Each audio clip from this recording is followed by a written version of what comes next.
नमस्कार सम्पूर्ण विद्यार्थी भाइ बहिनीहरू, विशेष गरेर कक्षा 8 मा अध्ययनरत विद्यार्थी भाइ बहिनीहरू र आज विद्यार्थी भाइ बहिनीहरूलाई म एउटा नैतिक सन्देशमूलक कवितांश मैले आफूले सृजना गरेको कवितांश भनेर म आजको कक्षालाई प्रारम्भ गर्नेछु। जसरी अँध्यारो हट्छ सूर्य चन्द्र उदायमा, जसरी अँध्यारो हट्छ सूर्य चन्द्र उदायमा, अहङ्कार हटी जान्छ अनि ज्ञान आएमा, अहङ्कार हटी जान्छ अनि ज्ञान आएमा। सङ्गत राम्राको गर्नु सङ्गति ठुलो गुण हो, सङ्गत राम्राको गर्नु सङ्गति ठुलो गुण हो। व्यक्ति प्रिय हुँदै जान्छ, व्यक्ति प्रिय हुँदै जान्छ, राम्रो भनी रुचाएमा, व्यक्ति प्रिय हुँदै जान्छ, राम्रो भनी रुचाएमा। धन्यवाद। अब यदि तपाईहरूलाई पक्कै पनि हामीले सत्सङ्गत असल सङ्गत गर्नुपर्छ, सङ्गत गुनाको फल हुन्छ भन्ने कुरा तपाईँहरूलाई थाहा छ। सङ्गते जायते फलम पनि भन्छ, सङ्गत गुनाको के हुन्छ, फल हुन्छ, त्यसको प्रतिफल प्राप्त हुन्छ। र यदि भनिसकेपछि विद्यार्थी भाइ बहिनीहरूलाई आज हामी भाषिक रचनासँग सम्बन्धित विषयका बारेमा हामी चर्चा गर्छौँ। विशेष गरेर भुदा टिपोट र त्यो भुदा टिपोटलाई सारांशमा रूपान्तरण हामी कसरी गर्ने, यसका सिलसिलाबद्ध रूपमा हामी यो लेखन शैलीलाई म बढी उजागर गर्न, विद्यार्थीहरूको त्यो लेखन कौशलतालाई पारङ्गत बनाउनका लागि कक्षामा हाजिर भएको छु। विद्यार्थीहरूले पनि यसलाई रोचक किसिमले लिनुहुनेछ र भोलिका दिनमा व्यवहारमा उतार्नुहुनेछ भन्ने आशा पनि लिएको छु। र भुदा टिपोट भन्नाले सामान्यतया कुनै पनि लेख अथवा रचनाका मुख्य विषयवस्तुलाई समेटेर त्यसलाई बुदागत रूपमा प्रस्तुतिकरण गर्नु अथवा राख्ने कार्यलाई के भनिन्छ, बुदा टिपोट भनेर भनिन्छ। र त्यो लामो हामी समाचार सङ्कलन गर्दै गर्दाखेरि अथवा कुनै पनि ठुला लेखहरू ग्रन्थहरू पढ्दै गर्दाखेरि पनि त्यो ठुलो अध्ययनभित्र डुब्दाखेरि हामीलाई असहज अवस्था सिर्जना हुनसक्छ। त्यसबाट मुख्य कुराहरू हामी लिन चाहन्छौँ। यसका लागि हामीलाई यो बुदा टिपोटले सहयोग पुर्याउँछ विद्यार्थी भाइ बहिनीहरू। र यसबाट हामीहरूले लेखन कौशललाई लेखन सिपलाई अगाडि बढाउन सकिन्छ। र यसको सिलसिलाबद्धता हुन्छ, क्रमबद्धता हुन्छ। यो कसरी राख्ने, कुन रूपमा राख्ने, कसरी राख्न सकियो भने त्यसबाट चाहिँ हामीले खोजेको कुरा, वास्तविक कुरा, गुदी कुरा निकाल्ने हो, त्यो चाहिँ हामीले पत्ता लगाउन सक्नुपर्ने हुन्छ। भाषा यस्तो चिज हो, थोरैलाई धेरै बनाउनु पर्ने पनि हुनसक्छ। तपाईँहरूको भाषिक परीक्षण, भाषिक मूल्याङ्कन गर्ने कुरामा भने कतिपय कुराहरू धेरै लेखेको छ भने त्यो धेरैलाई थोरै बनाउने गुण पनि अथवा विशेषता पनि तपाईँहरूभित्र अन्तर्निहित हुनुपर्छ। र यसले नै तपाईँहरूको भाषालाई अझ के बनाउँछ, एउटा सक्षम अथवा के हुन्छ, भाषिक कुशलता प्रदान गर्ने गर्दछ। र बुदा टिपोट लाई म आज विद्यार्थी भाइ बहिनीहरूसँग जोड्न चाहे। बुदा टिपोटको परिचय सामान्यतया कुनै लामो लेख वा भनाइको सार खिचेर टिप्नु नै के हो, बुदा टिपोट हो। र 2-4वटा बुदामा लामो अभिव्यक्तिको सार खिच्न सकिने है। सबै एउटा ग्रन्थको अथवा कुनै ठुलो पुस्तकको सारलाई नै हामी बुदागत रूपमा टिप्न सक्छौँ। समाचार सङ्कलन गर्न जाँदाखेरि पनि सम्पूर्ण त्यो विषयवस्तुलाई हामीले त्यहाँ टिपोट गर्न सम्भव हुँदैन। त्यहाँका मुख्य कुराहरूलाई हामी टिपोट गर्न सक्छौँ। हरेक कुनै पनि घटना, सभा समारोहमा घटेका कुराहरूलाई पनि हामीले त्यसलाई बुदागत रूपमा हामीले के गर्न सक्छौँ, राख्न सक्छौँ। यसरी यो सङ्कलन गर्ने कार्य के हो भन्दा बुदा टिपोट हो। बुदा टिपोटले तपाईँहरूको लेखनलाई तीव्रता ल्याउने काम गर्छ। लेखनमा तीव्रता अथवा छिटो अगाडि बढ्ने एउटा कुशलताको विकास गर्छ। यति मात्रै होइन, यसले के गर्छ भन्दा तपाईँहरूको स्मरण शक्तिको विकासमा पनि सहयोग गर्छ। तपाईँहरू लामो समयसम्म, दीर्घकालसम्म, चिरकाल पर्यन्त अथवा पछिल्लो समयसम्म स्थायी रूपमा मनभित्र राख्नका लागि पनि यसले सहयोग पुर्याएको हुन्छ। तसर्थ हामीले यो बुदा टिपोटलाई सामान्य रूपमा नलिकन अलिकति लेखनको एउटा विशिष्ट रूपमा विद्यार्थी भाइ बहिनीहरूले लिनु आवश्यक छ। र अब यो बुदा टिपोट पछाडि, बुदा टिपोट पश्चात सारांश लेखन के हो त? हामी परीक्षामा तपाईँहरूलाई ख्याल गर्नुपर्छ। बुदा टिपोट पछि सारांश लेखिने गरिन्छ। कुनै पनि तिनै बुदाका आधारमा सारांश लेख्ने गरिन्छ। र लामो रचनाको महत्त्वपूर्ण कुरा नछाडी छोटो बनाई लेखिने पुनर्लेखन अथवा फेरि लेख्ने कार्यलाई के भनिन्छ, सारांश भनेर भनिन्छ। तपाईँहरूलाई थाहा, सार प्लस अंश है, सार जोड अंश, त्यही भएर सारांश भनेको है। अंशमा व्यक्त गर्ने अर्थात् फेरि त्यो अनुच्छेदको अथवा कुनै पनि पाठको टेक्स्टको त्यो एउटा भाग मात्रै होइन नि। फेरि सारांश भनेको तपाईँहरूले यो कुरा बुझ्नुपर्छ, एउटा भाग मात्रै हो भन्ने कुरा पनि हामीले बुझ्नु हुँदैन। यो के छ, सम्पूर्ण विषयवस्तुको त्यो गुदी कुरा त्यो चाहिँ के हो, सारांश हो भन्ने कुरा हामीले बिर्सनु हुँदैन। र हामीलाई लाग्छ फेरि परीक्षामा कतिपय विद्यार्थी भाइ पनि हामी त्यो बुँदा टिप्ने भन्दैमा आफूलाई मन लागेका बुँदा मात्रै त्यहाँबाट सरसर्ती टिप्ने र सारांश लेख्ने पनि गरेको हामीले यदाकदा विद्यार्थीहरूमा पाउँछौँ। यो चाहिँ हामीले अलिकति विचारणीय छ। यो होइन, हामीलाई मन लागेको त्यहाँबाट बुँदा टिप्ने होइन, आवश्यक बुँदा कुन हो त, सन्देशमूलक बुँदा कुन हो त, त्यो बुँदा टिपेर मात्रै के गर्नुपर्छ, सारांश लेख्ने प्रयत्न गर्नुपर्छ। अब यो कसरी लेखिन्छ यसका बारेमा म अभ्यस्त गराउनेछु। सारवस्तुको छनौट गर्नुपर्छ र छोटो र छरितो हुनुपर्छ है, खदिलो र पूर्ण लेखन हुनुपर्छ। यो चाहिँ के हो, छोटो हुन्छ, छरितो हुन्छ र यो आफैमा के छ, पूर्ण छ। छोटो छ, सानो छ, अल्प छ, तर के छ, यो आफैमा पूर्ण छ। यसको चाहिँ के हो, सारांशको विशेषता हो। छोटो हुनु र पूर्ण हुनु नै के हो, यसको विशेषताभित्र पर्छ। अब स्थापना, मितव्ययिता पनि हुनुपर्छ यसमा। यो लेखनमा क्रमिकता हुनुपर्छ, यो पछि यो क्रम मिलाउने भन्ने कुरा चाहिँ यसमा समाविष्ट हुनुपर्छ। उखान, टुक्का लगायतका कुराहरू, उदाहरणका कुराहरू, दृष्टान्तका कुराहरू यसमा आउनु हुँदैन। अब केही कुरालाई प्रमाणित गर्न त्यहाँ व्यक्त गरिएको छ भने ती प्रमाणित गर्न राखिएका कुराहरूलाई हामीले के गर्नुपर्छ, त्यहाँबाट हटाउनुपर्छ। अब यसका लागि चाहिँ कसरी लेख्ने त, यो पनि म आजको कक्षामा चर्चा गर्ने नै छु। र विद्यार्थी भाइ बहिनीहरू, दिएको अंशलाई सबभन्दा पहिला के गर्नुपर्छ, सर्वप्रथम भावबोध नभएसम्म, राम्ररी भावबोध नभएसम्म पटक पटक पढ्ने, बारम्बार हामी अध्ययन गर्नुपर्छ। त्यो अनुच्छेदलाई, त्यसको आशय के हो त, त्यसले भन्न खोजेको सन्देश के हो, दिन खोजेको विषयवस्तु के हो त, त्यो नबुझेसम्म हामी के गर्नुपर्छ, बारम्बार पढ्ने के गर्नुपर्छ, अभ्यास गर्नुपर्छ। समयलाई पनि अलिकति ख्याल गर्नुपर्छ, परीक्षामा लेख्ने समयलाई पनि, र हामीले के गर्नुपर्छ, त्यसलाई पढ्ने बानी बसाल्नुपर्छ। 7 कक्षामा कतिपयले राम्रोसँग सारांश लेखिसक्नु भएको छैन, 8 कक्षामा आउँदाखेरि तपाईँहरूलाई अलिकति असहज अवस्था पनि हुनसक्छ। त्यही भएर तपाईँहरूलाई यो कक्षाले केही सहज बनाउँछ। ल, उक्त अनुच्छेदका मुख्य मुख्य कुराहरूमा मात्रै के गर्ने, त्यसलाई चाहिँ रेखाङ्कन गर्ने। जुन कुरा मुख्य कुरा हो, मुख्य विषयवस्तुमा मात्रै, मुख्य कुराहरूमा मात्रै के गर्ने, रेखाङ्कन गर्ने। रेखाङ्कन यो चाहिँ हामीले बिर्सनु हुँदैन। मुख्य कुराहरूमा रेखाङ्कन गर्नका लागि हामीले बिर्सनु हुँदैन सर्वप्रथम। र तिनीहरूको क्रियापद चाहिँ के हुनुपर्छ भन्दा विशेष गरेर असमापिका क्रियापद राख्नुपर्ने हुन्छ। सारांश लेख्दै गर्दाखेरि के गर्नुपर्छ, असमापिका क्रियापद राख्नुपर्छ। असमापिका भनेको वाक्यलाई पूर्ण नगरिएका क्रियापद, जस्तै ने, भएकाले, नु जस्ता क्रियापदहरू राख्नुपर्ने हुन्छ। अब त्यस पछाडि के गर्नुपर्छ, त्यो बुँदा टिपोट गरिसकेपछि त्यसलाई सारांशका रूपमा प्रस्तुत गर्नुपर्ने हुन्छ। यो सारांश के हुन्छ, 1/3 हुन्छ अथवा 3 भागको 1 भाग लेख्नुपर्ने हुन्छ। 150वटा शब्द छन् भने त्यसबाट हामीले सारांश लेख्दा 50वटा शब्दलाई ल्याउनुपर्छ। 4-5वटा शब्द तलमाथि हुँदैमा तपाईँहरूको लेखन बिग्रिँदैन, बरु त्यो शब्दकै कसीमा मात्रै ल्याउन खोज्दा तर तपाईँहरूको भाव चिप्लिनु हुँदैन, भावबाट तपाईँहरू छुट्नु हुँदैन। त्यो अनुच्छेदले व्यक्त गर्न खोजेको कुरा, त्यो पाठले भन्न खोजेको कुरा तपाईँहरूले त्यसमा चाहिँ ल्याउनु पर्ने हुन्छ, त्यो सारांशमा आउनुपर्ने हुन्छ।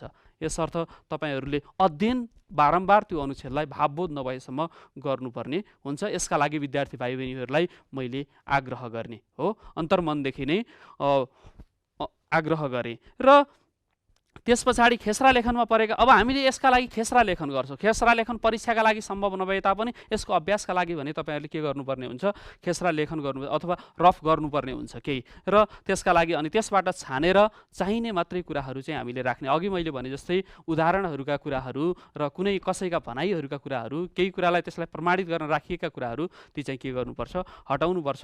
र अंशको भावलाई समेट्ने गरी के गर्नुपर्छ, शीर्षक दिनुपर्छ। र अन्तमा मूल अनुच्छेदको शब्द सङ्ख्या, 1/3 शब्द सङ्ख्या इत्यादि कुराहरू उल्लेख गर्नुपर्छ। तपाईँहरूलाई म सरसर्ती यहाँ देखाउने प्रचेष्टा गर्न चाहे। र सर्वप्रथम सारांश लेखन भनेर मैले उहाँ भनिसकेको छु, तसर्थ यहाँ के लेख्नुहोस् भन्दा तपाईँहरूले 1 नम्बरमा अथवा नम्बरै नदिकन पनि हामी यसरी राख्न सक्छौँ, बुँदा टिपोट भन्न सक्नुहोस्, बुँदा टिपोट भन्नुहोस्। यसरी अनुच्छेद पढिसकेपछि र यसलाई रेखाङ्कन गर्नुहोस्। हामी जति आकर्षक बनाउन सक्छौँ त्यति त्यो लेखाइ तपाईँहरूको के हुन्छ, बलियो हुन्छ। र यस पछाडि तपाईँहरूले क्रम दिनुहोस्। 4वटा बुँदा टिपेर सारांश लेख्नुहोस् भनेको हुन्छ परीक्षामा, र तपाईँहरूले अनि त्यो 4 नम्बर हामीले प्राप्त गर्ने किसिमको त्यो आकर्षक शैली हामीले देखाउनु पर्ने हुन्छ। यसको पूर्णाङ्क 4 हुन्छ, यो कुरालाई ख्याल गर्नुपर्ने हुन्छ। अब त्यस पछाडि आकर्षक तरिकाले तपाईँहरूले यसलाई 1 नम्बरको बुदा लेख्न सक्नुहुन्छ। जस्तै भएकाले, सामाजिक दुरावस्था भएकाले,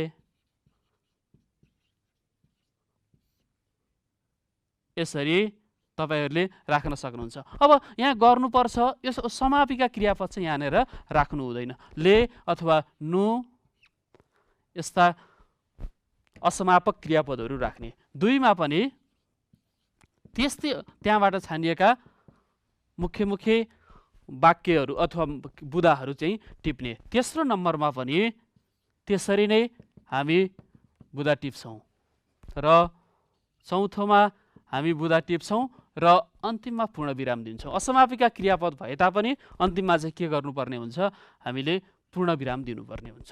यसरी पूर्णविराम दियो भने हाम्रो लेखाइ के हुन्छ, बलियो हुन्छ। यसरी सबै यहाँनिर हामी झुक्किनु हुँदैन। यहाँ पूर्णविराम दिने अथवा तपाईँ कतिपय विद्यार्थीहरूले यस्तो गर्नुहुन्छ, तपाईँहरूले यहाँ पूर्ण समापिका क्रियापदै राख्नुहुन्छ। त्यो समापिका क्रियापद राख्नेबाट हामी पछाडि हट्नुपर्छ। समापिका क्रियापद होइन, असमापिका क्रियापद अथवा भएकाले, गर्नु, जानु, पढ्नु जस्ता क्रियापदहरू त्यहाँ राख्नुपर्छ है। र यसरी यसलाई के गर्न सकिन्छ, पूर्ण गर्न सकिन्छ। साथसाथै यसका अतिरिक्त अब यति बुदा टिपोट गरिसकेपछि 4 वटा बुदा टिपोट भनेको हुन्छ, यति बुदा टिपोट गरे बापत तपाईँहरूले 2 नम्बर पाउनुहुन्छ है परीक्षामा। यो कुरा चाहिँ ख्याल गर्नु। 2 नम्बर। अब बुदा तपाईँहरूले कसरी टिप्नु भएको छ, कतिको आकर्षक लेख्नु भएको छ त्यसमा भर पर्ने गर्छ। र यदि बुदा टिपिसकेपछि अब हामी सारांशतिर जान्छौँ बुदाका आधारमा। अब माथिल्लो कक्षामा 11-12मा त बुदा मात्रै टिप्ने कुराहरू हुन्छ। त्यो बुदा कसरी तपाईँहरूले राख्नु भएको छ, ठुलो अनुच्छेदबाट बुदा टिप्ने कुराहरू आउँछ र बुदाकै आधारमा मात्रै मूल्याङ्कन गर्ने हुन्छ र सारांश लेखिँदैन। तर तपाईँहरूलाई झनै कठिन छ, अलिकति यो कुरालाई विचार पुर्याउनु पर्ने हुन्छ। यसमा चाहिँ के गर्नुपर्ने हुन्छ, तपाईँहरूले सारांश पनि लेख्नुपर्ने हुन्छ। अथवा यसको मुख्य कुरा के हो त, यो बुदाका आधारमा ठुलो अनुच्छेदबाट थोरै सानो बनाइयो। अब यसबाट पनि फेरि शब्द सङ्ख्याका आधारमा अझै सानो बनाउने कार्य चाहिँ अझ त्यो सारांशमा आउँछ है। ठुलोबाट थोरै सानो अनि यसबाट पनि घटेर अझै मुख्य कुरा के हो त, यसको वास्तविक गुदी कुरा कुरा चाहिँ कुन हो, के हो त, त्यो कुरा चाहिँ सारांशमा आउँछ र यसलाई हामीले ख्याल गर्नुपर्छ। अब बुदा टिपोट गरिसकेपछि हामीले यहाँनिर शीर्षक राख्नुपर्ने हुन्छ। शीर्षक दिनुपर्ने हुन्छ। शीर्षकलाई चाहिँ विशेष गरेर ख्याल गर्नुपर्ने हुन्छ। अब यहाँको अनुच्छेदसँग मिल्ने किसिमको शीर्षक राख्नुपर्ने हुन्छ। त्यो अनुच्छेदको आशय के छ, त्यसले भन्न खोजेको कुरा के छ, त्यसका आधारमा त्यो शीर्षक र शीर्षक लेखिसकेपछि हामी रेखाङ्कन गर्न सक्छौँ। कुनै पनि शीर्षक, फेरि परीक्षामा तपाईँहरूले शीर्षक लेख्नुहोस् भनेपछि शीर्षकै लेखेको अवस्था पनि पाइन्छ हामीले है। विद्यार्थी भाइ बहिनीहरूले शीर्षक भनेर लेख्ने होइन, कुनै पनि शीर्षक दिनुहोस् है। एउटा कुनै पनि शीर्षक दिनुहोस्। जसरी एउटा के दिन सक्नुहुन्छ, नेपाली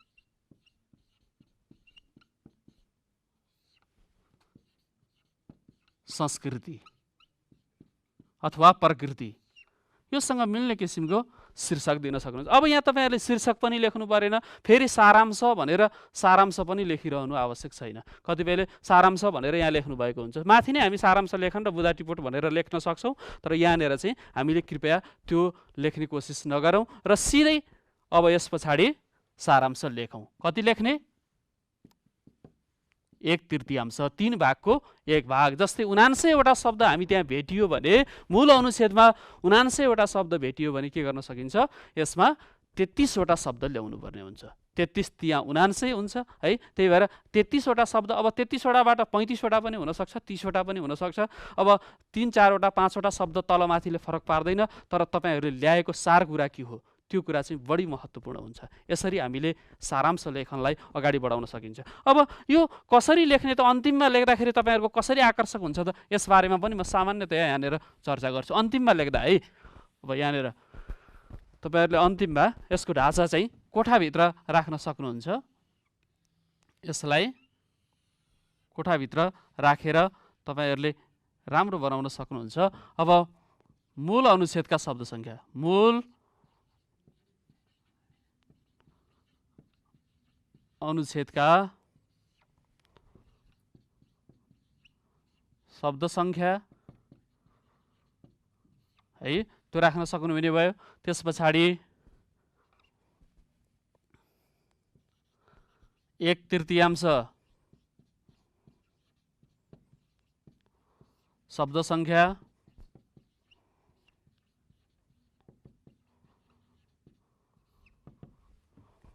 र सारांशका शब्द सङ्ख्या।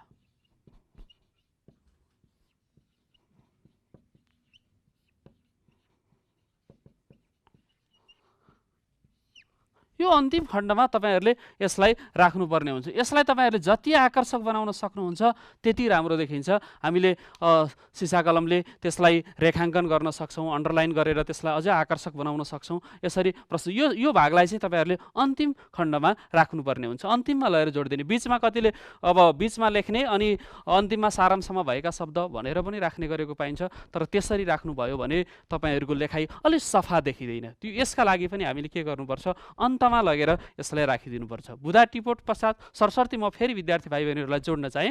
बुधा टिपोट गरिन्छ हामीले सर्वप्रथम कुनै पनि पाठ बारम्बार पढिसकेपछि, र त्यो बुधा टिपोटका आधारमा के गरिन्छ, कुनै पनि एउटा शीर्षक दिइन्छ, त्यसको शब्द सङ्ख्या गनिन्छ र आवश्यक शीर्षक दिइन्छ। त्यसमा मिल्ने किसिमको, फेरि काम कुरो एकातिर कुम्लो बोकी ठिमीतिर भने जस्तो हुनु हुँदैन। विषयवस्तु एउटा त्यसले भन्न खोजेको छ, फेरि हामीले दिने शीर्षक अर्को भयो भने त्यो मेल खाँदैन। त्यहाँ त्यसले भन्न खोजेको विषयवस्तुसँग मिल्ने किसिमको शीर्षक हामीले चयन गर्नुपर्छ। त्यो चयन गर्ने कुशलता पनि त्यसले हेरेको हुन्छ, अथवा मूल्याङ्कनका लागि त्यसले पनि तपाईहरुबाट माग गरेको हुन्छ। अब र त्यस पछाडि शीर्षक पश्चात हामी के गर्छौं, 1/3 अथवा 3 भागको 1 भाग सारांश लेख्न हामी अगाडि बढ्छौं। र त्यहाँबाट त्यो असमापिका क्रियापदहरूलाई हटाएर हामी के गर्छौं, सबै कुरालाई जोडेर समन्वय गरेर श्रृङ्खलाबद्ध रूपमा हामी के गर्छौं, छोटोमा मिठो र त्यसले भन्न खोजेको कुरालाई जोडेर के गर्छौं, सारांश प्रस्तुत गर्ने गर्छौं। यसले तपाईहरुको लेखनलाई के गराउँछ, तपाईहरुको सारांश लेखनलाई दरिलो बनाउने काम गर्छ। र विद्यार्थी भाइ बहिनीहरूलाई म सरसर्ती यहाँ उदाहरण जोड्न चाहे। नमुना 1 हेर्नु, देशको मूल कानुनलाई संविधान भनिन्छ। संविधानको भावना अनुसार ऐन कानुनको तर्जुमा गरिएको हुन्छ, तिनलाई व्यवहारमा उतार्न नियम विनियमहरू बनाइएका हुन्छन्। यी सबैको उद्देश्य देशमा शान्ति सुरक्षा कायम गर्नु, जनधनको रक्षा गर्नु, व्यक्ति समाज र राष्ट्रलाई अहित हुने कामहरू कतैबाट हुन नदिनु हो। यसै गरी मानिसले बोल्ने, लेख्ने, प्रकाशन गर्ने र उद्यम गर्ने जस्ता विभिन्न स्वतन्त्रताको संरक्षण गर्नु पनि हो। अपराध गर्नेलाई तोकिए अनुसार दण्ड सजाय गर्ने र कहीँ कतैबाट मनोमानी हुन नदिने असल मनसायले के गरिन्छ भएमा त्यसलाई के गर्नुपर्छ, सजाय दिनुपर्छ भन्ने कुरा यसले व्यक्त गर्न खोजेको छ। अब यो आशयसँग सम्बन्धित भएर हामीले बुधा टिपोट गर्नुपर्ने हुन्छ। ल हेर्नुहोस् त, त्यहाँ सरसर्ती मैले टिपेको बुधाहरू हेर्नुहोस्। देशको मूल कानुन संविधानको भावना अनुसार ऐन कानुन र नियम विनियम निर्माण हुनु भनेको छु। त्यहाँ ख्याल गर्नुभयो तपाईहरुले, हुनु भनिएको छ। र त्यस पछाडि दोस्रो नम्बरको बुधामा छ उद्देश्य शान्ति सुरक्षा कायम गर्नु र जनसमाजको हित गर्नु। के रहेछ उद्देश्य, के रहेछ शान्ति सुरक्षा कायम गर्नु र के रहेछ अनि जनसमाजको हित गर्नु छ।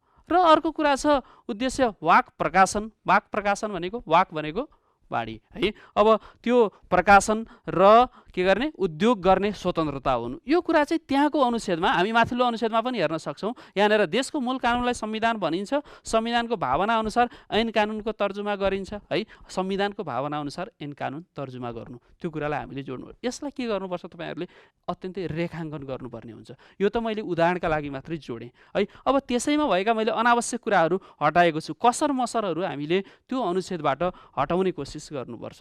र समाज र राष्ट्रलाई अहित हुने कामहरू कतै कसैबाट हुन नदिनु हो। यसले के गर्छ, कहीँ कतैबाट कसैबाट पनि हुन दिनु हुँदैन। यसै गरी मानिसका बोल्ने, लेख्ने, प्रकाशन गर्ने र उद्यम गर्ने जस्ता विभिन्न स्वतन्त्रताको संरक्षण पनि हो भनेको छ है। उद्देश्य शान्ति सुरक्षा कायम गर्नु र जनसमाजको हित गर्नु। त्यहाँको दोस्रो तेस्रो वाक्यलाई अथवा त्यहाँको भनाइलाई यसले जोड्ने काम गरेको छ।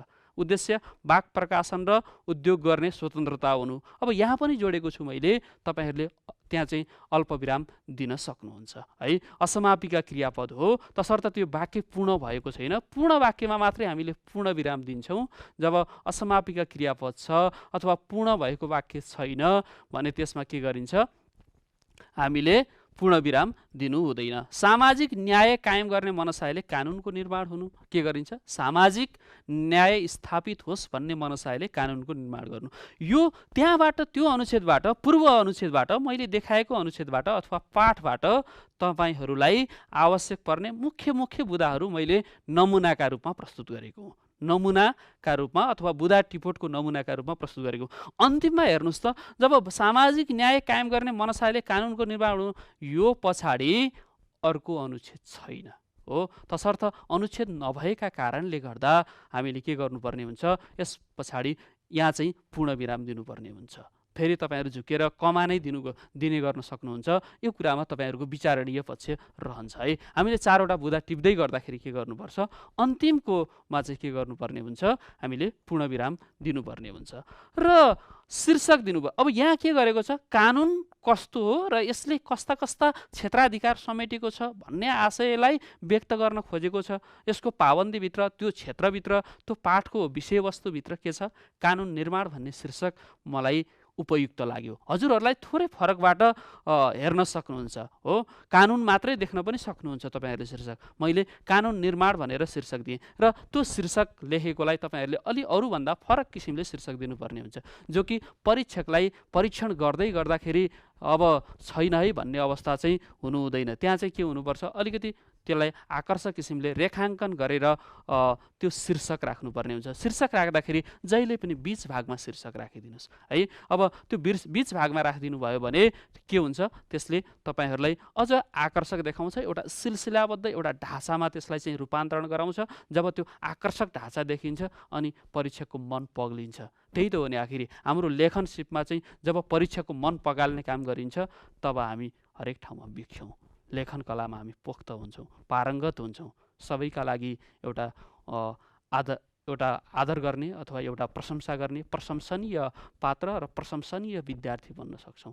तपाईँहरू भर्खरै 7बाट 8 कक्षामा आउनुभएको छ। त्यो भएर यो कुरा पनि ख्याल गर्नुपर्छ। तपाईँहरूले विगतका कक्षाहरूमा यसरी सारांश लेख्ने विधिहरूका बारेमा अलि पढ्नु भएको छैन, किनकि मैले त्यो पाठ्यक्रमलाई पनि अलिकति हेर्ने गरेको छु, अन्तर्मनदेखि लिने गरेको छु र यो कुरालाई तपाईँहरूले ख्याल गर्नुपर्छ। तपाईँहरूको लागि अलिकति नवीन विधा बन्न सक्छ यो हो। र अब हामी माथिल्लो स्तरमा आइसकेका छौँ। बिस्तारै आधारभूत तह पार गरेर माध्यमिक तहमा जाँदैछौँ। अब यसलाई ख्याल गरेर तपाईँहरूले लेख्नुपर्छ। अब देशको संविधान अनुसार ऐन कानुन निर्माणको उद्देश्य शान्ति सुरक्षा कायम गर्नु र अब यहाँ हेर्नुहोस् त, देशको शान्ति सुरक्षा कायम गर्नु पहिलो अनुच्छेद र पहिलो बुदा र दोस्रो विधालाई मैले कसरी जोडेको छु? देशको संविधान अनुसार ऐन कानुन निर्माणको उद्देश्य शान्ति सुरक्षा कायम गर्नु र जनसमाजको हित भन्नेले 2 वटा बुदालाई जोड्यो। हेर्नुहोस् त कसरी हामी शब्द घटाउन सक्छौँ। आखिर भन्न खोजेको कुरा त त्यही हो नि त। धेरै बोल्दा धेरै बिग्रिन सक्छ, तर थोरै बोलियो भने थोरै मात्रै बिग्रिन सक्छ। त्यही भएर लेख्दाखेरि पनि हामीले अक्षरलाई घटाएर लेख्ने कोसिस गर्नुपर्छ, छानेर लेख्ने कोसिस गर्नुपर्छ।